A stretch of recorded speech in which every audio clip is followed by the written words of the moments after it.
Hello, everyone, and welcome to the Lorosportspod Sports Center special with Loro and Ben. And we also want to tell you that Loro and friends inside the NFL will be moved to next Saturday, as Ben and I will be on there for pre and post game coverage of the Patriots Saturday game against the Indianapolis Colts. And Ben, how's it going? Doing good, man. How are you? Doing great. Since I know you're going to be on vacation, we're going to just talk about all sports today, just so that you don't have to worry about it for the rest of the week. Definitely so, yeah. I'm looking forward to seeing my college friend for a couple days. Haven't been away in a long time, so this should be a nice little fun trip, and enjoy it and then come back and talk some more with you. All right. So first off, we'll talk about the Patriots and Bills, and I'll tell you what, folks, the Patriots held on to a 14-10 victory over the Buffalo Bills, and the Bills had a lot of chances to get into the end zone, but the Patriots defense really held up. Yeah, it was obviously, the weather played a huge role in this factor of a game. Windy like crazy, and crazy enough, the Patriots have been able to find ways to win in many games, but I don't think this one basically, I think, tops all of them in terms of craziness. The fact that Mac Jones only throws 3 passes out of the whole entire game, and the Patriots find a way to still win this ball game. I think this is probably Bill Belichick. He's had a great season, but I think this has to be the best coaching game, I think, out of all, especially with the opponent going into a hostile environment Monday night with those type of temperatures, and you able to find a way to grind out a game where in bad weather and everything like that, a way to win no matter how it went. And a big power run game with Ramondre Stevenson, Damian Harris, Brandon Bolden. Offensive line obviously played great for a lot of it, but the defense was obviously the big part of the game, as Josh Allen threw for only just 145 yards. Yes, it was just in the elements, but still he made some really impressive throws here and there, especially one in the last drive to Stephon Diggs, which looked like at the time that the Buffalo Bills might have been able to steal this game away from the Patriots, but Patriots made a lot of key stops, and they continue week by week to come up with big plays and rise up to the challenge. And this team is definitely for real now. I mean, this team, of course, is find different ways to win ball games, and they found another way yesterday to win a game. Yeah, let's talk about our players of the game. For me, my offensive player of the game for the Patriots is Damian Harris with that long 64-yard touchdown run. On defense, I got to give it to Miles Bryant for making the play of the game. And then on special teams, I got to give it to Nick Folk. Yeah, I mean, the offensive player of the game should be anybody in the running game, because that's what it was all game. I'm going to give it to Ramondre and Damian and all the guys in the running game. The offensive line was great too. They continue to do a great job, whether it's Isaiah Wynn, Ted Karras, David Andrews, Shaq Mason, Trent Brown. They continue to do a great job. And this was definitely a big testing type of game for them, as they, it's usually 50-50 in terms of pass or run, a lot of these plays, and it continued to just be a run with the weather and everything like that playing a huge factor of this game. So they obviously got tested. The Bills obviously didn't make everything easy for them, and they kept on rising to the challenge. So I got to give it to the offensive line.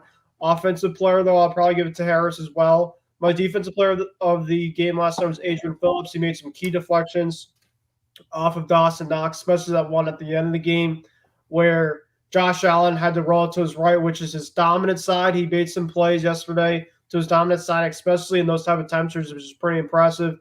And Dawson Knox had some key drops, especially at the one at the end, whereas on that third down, looked like the Bills could have made that play a huge part of the game, and Dawson Knox dropped it. Al Phillips made a great play to deflect it, and then that play after, Bryant had that key deflection where it looked like Beasley was about to do a post route, and he was going to the middle part, and Allen threw to his opposite side. So great disguise from the whole defensive game plan, and they made some big plays. Obviously, Matt Judon having a little injury scare at the end of the game. He should be okay. Adrian Phillips had a little injury scare at the end of the game too.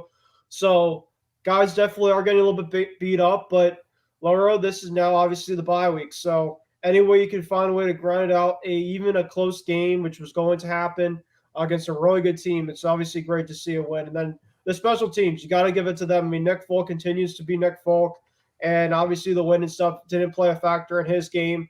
So obviously he made some key kicks.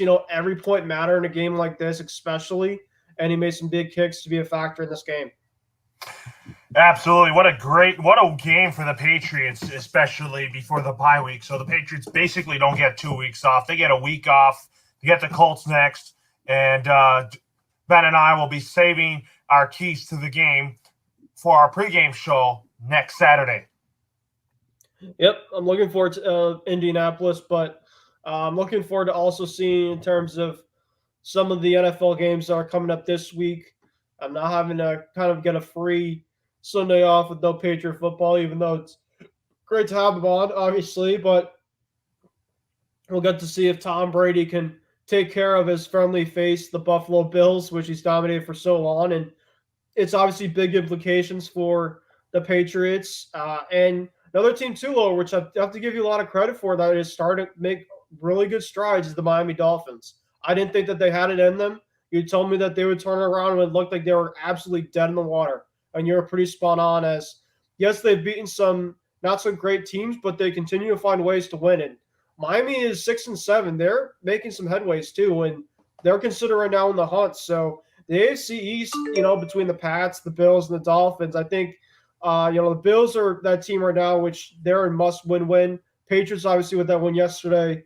If you're a Pats fan, as us too, you definitely have to feel pretty good, going to the bye with the way that they've been this year, especially having the 1 seed for, the last couple of days here, which feels great. So we'll have to see how, the games work out this week. But obviously for us Pats fans, we can, have a little breath of fresh air and get ready for Indy, which is going to be another really tough game after that bye week.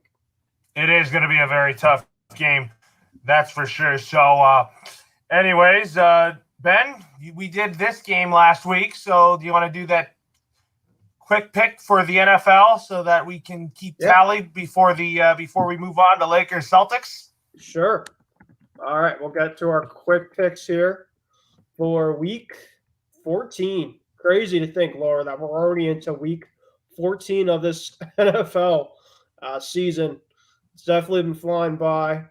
So obviously each week we just got to take more in, but it's obviously the fun part of the NFL, as you're definitely not finding out the pretenders, contenders, strong contenders, as a lot of spots are still wide open, a lot of teams, and in both conferences, there's obviously a lot of football that still left to be played for playoff situations. There are some playoff clinching scenarios, which we could talk about possibly when I get back from my trip on we can talk some more on Sunday, I think. So looking forward to talking about that. But let's go through these games. This Thursday, December 9th. And 2 days from now, we got the Pittsburgh Steelers coming off a big win against the Baltimore Ravens. They're taking on the Minnesota Vikings, who just gave the Detroit Lions their first win this past Sunday. Who you got? I'll get the Pittsburgh Steelers. I don't have faith in the Minnesota Vikings right now. I think that Mike Zimmer's seat is getting warmer and warmer. I'm going with the Minnesota Vikings in an upset. A big game in the NFC East at a 1 o'clock slate. We got the Dallas Cowboys 8-4 against the Washington football team at 6-6. I'm going to go with the Washington football team. Who you got? I got Dallas Cowboys. That's still a better team in the NFC East when they are healthy. The Jacksonville Jaguars at 2-10 are going to Nashville to take on the Tennessee Titans at 8-4.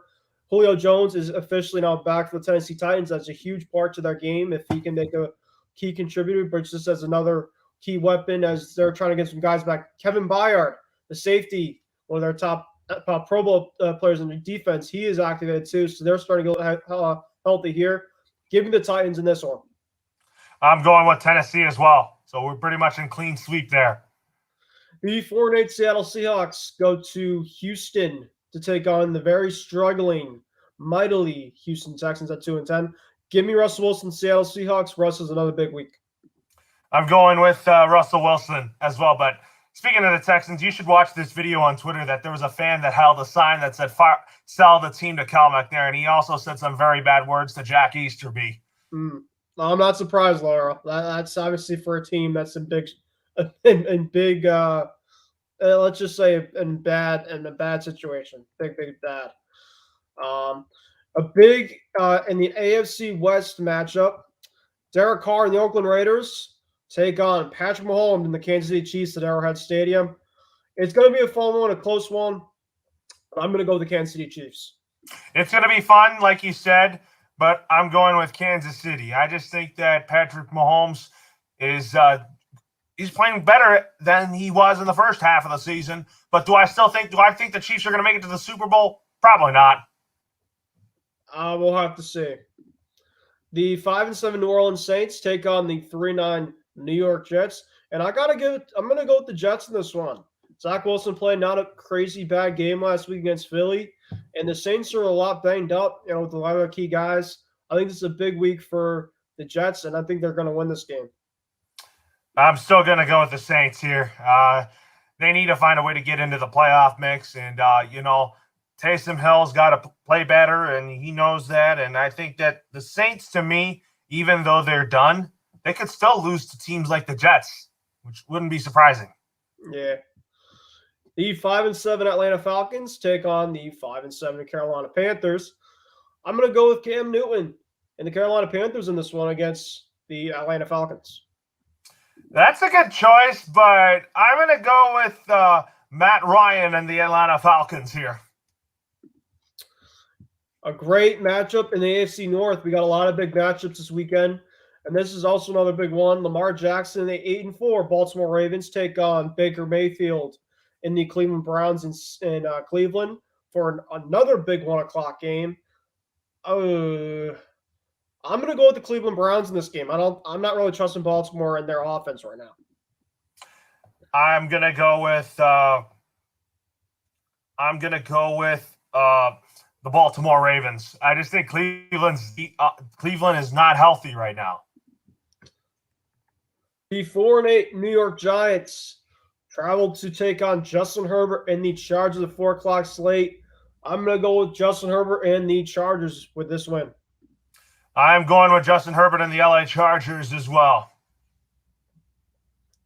Let's just say we have a win for the Detroit Lions as they got their first win last game against the Vikings.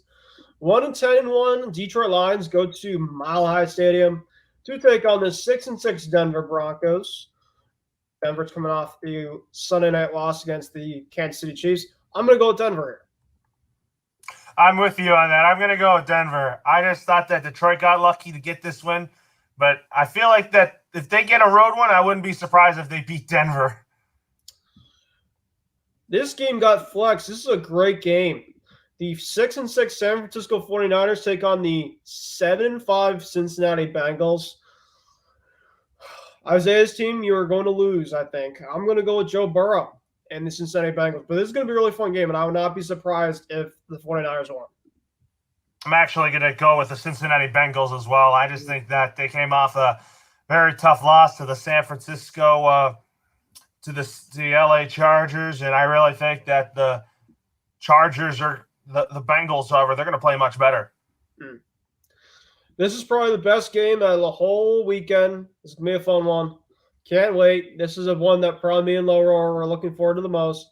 Josh Allen and the Buffalo Bills, who just lost to our New England Patriots yesterday, take on Tom Brady and the 9-3 Tampa Bay Buccaneers. So I'm going with TB12. TB12. I just think the Bills right now are struggling right now. So I just think that the Bills are going to get on a losing streak here, and I think that the Bills will find a way to win games when it comes to after playing the Patriots and Bucks. So the Bills will I think they'll beat Carolina after this week. We got a Sunday Night Football showdown in Lambeau Field as Justin Fields, who I'm not sure is going to play because Andy Dalton's been playing the last couple weeks. The Bears at 4-8 are going to take on Aaron Rodgers and the Green Bay Packers. Give me the Packers in this one. They are getting healthier, and Aaron Rodgers on Sunday Night Football is always a great matchup to pick on. So give me the Packers. Going with the Aaron Rodgers and the Green Bay Packers, too. I think the Bears are going to get shut out, and I just think that Matt Nagy's days as the Bears head coach is numbered. What a Monday Night Football game we got. This game could definitely get some points. we got the LA Rams at 8-4 taking on Kyler, who just came back, and the Arizona Cardinals. Definitely great to see Kyler back. Played a decent game in his first game back since injury. I'm going to go with the Arizona Cardinals in this game. They scored 30 points this past game. I think that they have another big game. The Rams, I think, have really been kind of up and down lately, so I'm going to go with Arizona. This one's tough for me to pick, but I'm going to pick my hometown LA Rams. They really need to find a way to keep their playoff spot alive, and I think that Matthew Stafford played a good game last week against Jacksonville, and I think that the Cardinals I wouldn't be shocked if Arizona won because the Rams' schedule down the stretch is tough. Definitely so. Well, we'll get into this game tonight between the Boston Celtics and your Los Angeles Lakers. So who's that jersey on there? Is that Kevin Garnett? This is Kemba Walker. Not on the Celtics anymore, but he's a New York Knick. Not a Celtic anymore. No, he's on the Knicks. He's not even playing. But I've always been a Kemba guy ever since the UConn days. So we'll see. Celtics are 13-11, taking on the Lakers at 12-12. Quick little preview before we sign off. Loro, what are your expectations coming in tonight? What do the Lakers have to do to win this game? Lakers just have to play defense. They got to find a way to double team Jason Tatum. The Lakers gave up way too many points here. And I'll tell you what, Ben, I think that the Lakers need to find a way to string together wins, which they haven't been able to do, you know? I mean, this first month was kind of a rough month for the Lakers. They should have beaten teams that they were supposed to. The Boston Celtics, however, they are 50-50 to start the year. But I think that the Celtics are probably going to string together some wins down the stretch. And I think Ime Udoka, you got to give him time to build this program up. Yeah, the Boston Celtics are now 6th in the conference. They had a really tough start to the season. Marcus Smart had a team meeting, and things have definitely been changing, but it's been inconsistent. It's been a big inconsistent ride, kind of like your Lakers. The Celtics haven't been able to strain a lot of big wins. They're kind of in the middle of the pack type of team right now, but they're coming off a good win. One of their best performances against the Blazers. They also played really hard 2 games ago against the Jazz. They scored a bunch of points. I think Dennis Schroeder's been great. Jason Tatum, Jaylen Brown is going to be playing, which is going to be unfortunate, but he got hurt a couple of games ago, so I don't think he's right. You definitely sit him, and they've been looking just fine without him. And you want to keep Jaylen Brown at 100%, which is huge. Yeah, right hamstring strain for Jaylen Brown, but the Lakers lineup is THT, LeBron James, Anthony Davis, Avery Bradley, and Russell Westbrook. So basically, this is a small ball lineup that Frank Vogel is implementing here. And for the Celtics, Tatum, Horford, Robert Williams, Marcus Smart, and Dennis Schroeder. Yeah, so the same lineup that we had last game. And Frank Vogel's just playing small ball this time because he usually would start Dwight Howard at center, but since you have Al Horford in center, then you have to find a way to make some adjustments, and you have to find a way to match that lineup too. Mm-hmm. Let's do a quick score prediction. I'm going to go with the Celtics in this game. I like the way that they've been playing the last couple games. I don't know how much I really trust the Lakers defense. I thought that the Celtics did a great job against the Lakers last game. I'm going to go with the Celtics to win this one. I think that they're going to lose tomorrow against the Clippers on a back-to-back, but I think that they're finding a way to win this game tonight. You know, I mean, I love Lakers-Celtics. This is like one of my favorite rivalries in the NBA. West Coast versus East Coast. I remember our matchups together in the NBA Finals, 2008, 2007, 2008. You beat us in 6. And then 2009, 2010, we returned a favor to make Kobe's wish come true. That was the last Lakers-Celtics NBA Finals matchup, and I really want to see that again at some point. But I think the Lakers are going to win by a point here. And I think that Russell Westbrook's going to have a good game. And also Avery Bradley, who's going to be going head-to-head with your team. So you get to see some former Celtics on my Lakers, like Rajon Rondo, who we haven't played much this season. But Avery Bradley has been in the lineup because of his defense. And he's also pretty good offensively, too. We'll see, man. All right. So anyways, before we end the show, we got some baseball news to talk about. As Buck Showalter has interviewed for the New York Mets vacant managerial position, and also Mark Kotze has interviewed for the A's. So let's dive into those stories real quick, and let's start with the Mets here. So they have Brad Ausmus as one of their candidates, but I don't think they should go with Brad Ausmus because Brad Ausmus couldn't even lead a Detroit Tigers team that had a very stacked roster with Victor Martinez, Miguel Cabrera, Justin Verlander, Max Scherzer. Brad Ausmus, I don't think would be right for the Mets as their manager. He would be a good bench coach under Buck Showalter. So that's why I think Buck Showalter should be the manager for the New York Mets. Tell us who you think the next manager of the New York Mets is. Buck Showalter. I think that's a good fit there.